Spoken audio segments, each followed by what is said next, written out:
du sang de Jésus, c'est la suite d'hier.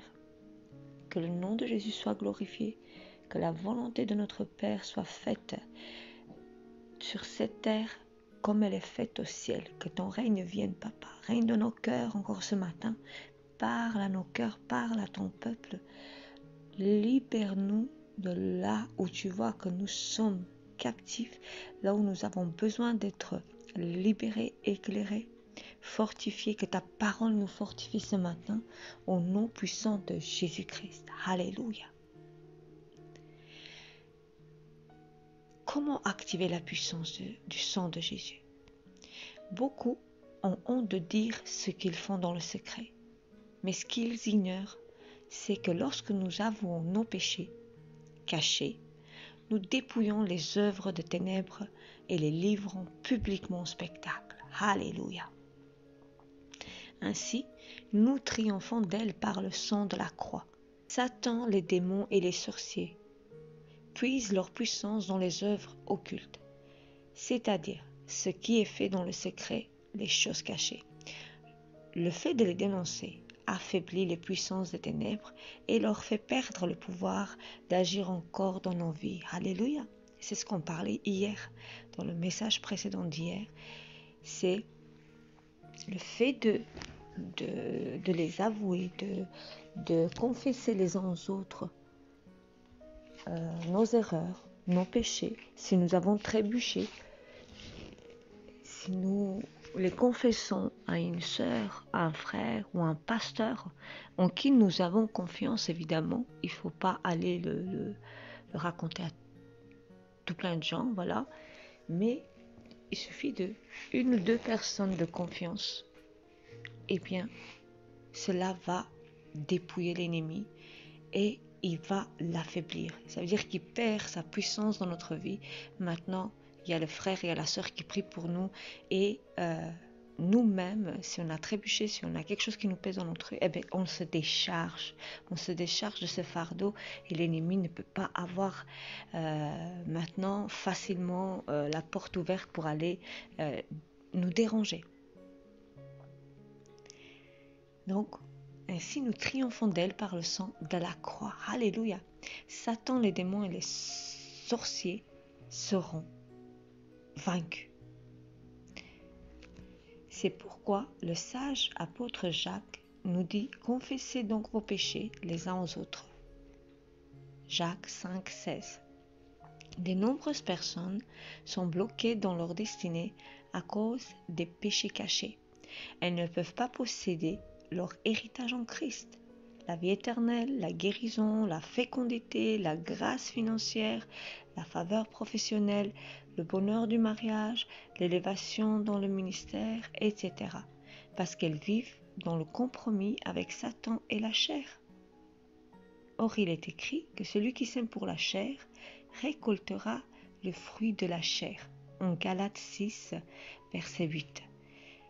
Romains 6, 23 nous dit aussi « Car le salaire du péché, c'est la mort ». Et moi je pense à ce passage où Jésus l'a dit. Il a dit « Le prince de ce monde vient et il n'y a rien de lui en moi ». Quelque chose comme ça. C'est-à-dire, qu'est-ce qu'il voulait dire Jésus? Que Jésus marchait dans la lumière et il n'y a rien qui est en lui qui vient de Satan. Rien qui appartient à Satan pour que lui, il puisse venir le réclamer. Mais maintenant, si nous, on a nos péchés cachés, on marche dans le péché, ça veut dire qu'on collabore, on obéit à la volonté de Satan et c'est quelque chose de lui qui est en nous. Donc, il a la porte ouverte et il vient réclamer toujours quelque chose de notre vie et il peut se moquer de nous devant l'Éternel et réclamer toujours quelque chose en retour de notre vie et nous bloquer constamment comme ça. Que Dieu nous aide, que Dieu nous ouvre les yeux, frères et sœurs, et qu'il nous éclaire dans notre vie, qu'il nous montre le péché caché, qu'il nous montre notre attitude, qu'il nous montre les blocages qui sont là dans notre vie, afin de les briser au nom de Jésus et de refuser finalement d'arriver dans cet état de marche avec le Seigneur où on se rend compte, oui Seigneur, voilà, je vois c'est quoi, Et puis au nom de Jésus, je le brise et je te demande, Saint-Esprit, remplis-moi, libère-moi complètement, complètement au nom de Jésus. Parce que à partir du moment que nous allons être éclairés, nous sommes conscients de notre état spirituel, de notre situation, eh bien, l'ennemi est démasqué. Donc, il est démasqué, on le voit, on le sait nous-mêmes maintenant, et on a le droit et le pouvoir de dire non.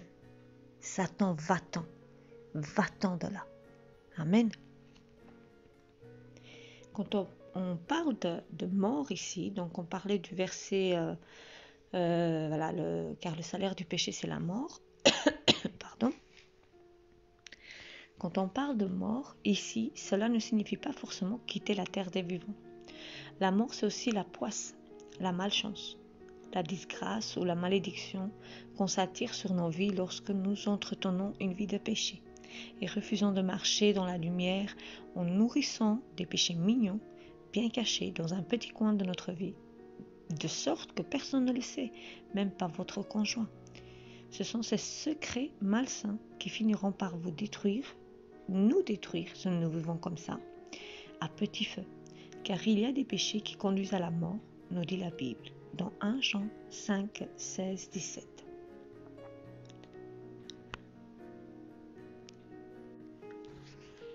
Alors quoi faire maintenant?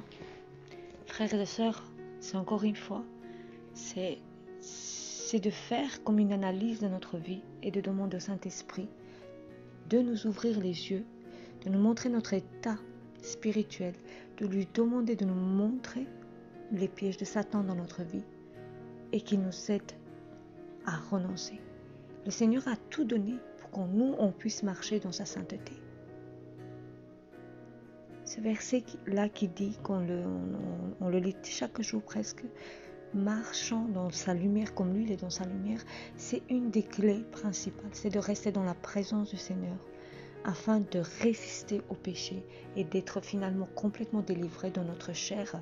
Si c'est attaché à notre chair, c'est les désirs de la chair qui nous mènent toujours à faire le péché. Le péché de la chair, il y en a beaucoup. Hein. Il y a voilà, l'adultère, l'impudicité, la cupidité, quelqu'un qui est toujours en colère, quelqu'un qui est toujours, il n'arrive pas à être heureux. Il y a quelque chose qui ne va pas, quelque chose qui l'habite, qui le rend malheureux. Il faut vraiment chercher à être dans la présence du Seigneur, lire la parole chaque jour, écouter des louanges, pardon. Écouter la louange, se remplir du Saint-Esprit pour que finalement le Saint-Esprit nous remplisse complètement et que toute tristesse, toute animosité, toute cupidité, tout esprit ou pensée méchante, toute chose négative puisse quitter notre vie.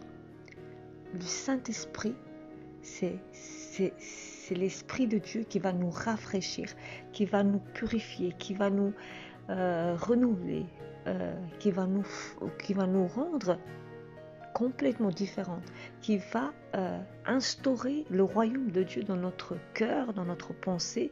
Et dans le royaume de Dieu, il n'y a pas de tristesse, il n'y a pas de jalousie, il n'y a rien de ce que l'être humain vit sur cette terre. Car là où est le Seigneur, il y a la liberté. Là où est l'Esprit du Seigneur, il y a la liberté.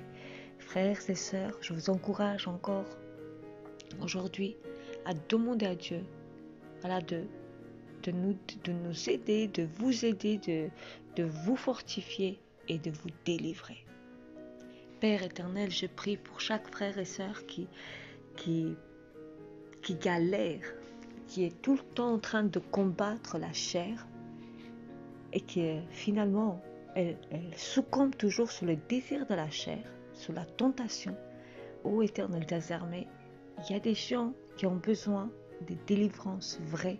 Je te prie, Papa, d'agir dans leur vie, de les délivrer de toute addiction, de toute difficulté, de toute chose qui s'attache à leur chair, de tout désir charnel, afin qu'ils puissent expérimenter la vraie liberté en Jésus-Christ. Je prie, Saint-Esprit, pour que tu viennes autant comme un torrent maintenant au nom de Jésus-Christ et remplir le cœur et la vie de chaque personne qui écoute ce message dans le nom précieux de Jésus. Je prie, Père, que maintenant, le robinet que tu as ouvert, le Saint-Esprit que tu as donné puisse vraiment couler comme un torrent dans la vie de chaque personne qui a entendu ce message et que tu le laves et tu le purifies, tu le remplis jusqu'à déborder, jusqu'à ce que plus jamais cette personne-là qui buvait dans ces sources polluée, impure, que maintenant plus jamais elle a envie d'aller boire là-bas,